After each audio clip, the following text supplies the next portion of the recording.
I feel proud saying no, I went to Santa Fe and I enjoyed going to Santa Fe. It definitely helped prepare me for UF. My dad went to Florida, so he's always been a big Gators fan, and he always tells a story that the first piece of clothing I ever wore was Gators. It was just something that I've always aspired to. Even when I was applying for college, I never applied to any other college except for UF. He had always told me that he went to Santa Fe and that would be an option for me. And then when I didn't get in, he was like, that was where I went. I loved taking classes there. You could always go there. At the beginning, I was a little bit disappointed when I didn't get into UF, but being at Santa Fe was sort of like a blessing in disguise.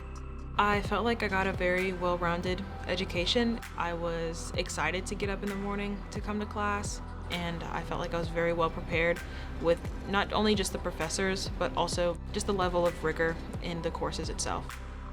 I think that it's the perfect transitional step between high school and UF. My Achieve advisor was able to answer some questions that I had about the application process and the graduation process at Santa Fe, and she also read over my application to make sure that everything looked good and that it really represented me. And I was able to also get support from my Phi Theta Kappa PTK advisor. This was a really big thing. He was able to contact a former colleague who currently works at UF as an admissions advisor, so she was able to have a Zoom call to go over the application process to UF and what they're really looking for transferring, and that gave me a lot of information for applying, and I was able to go back and revise some things that I knew that they were specifically looking for.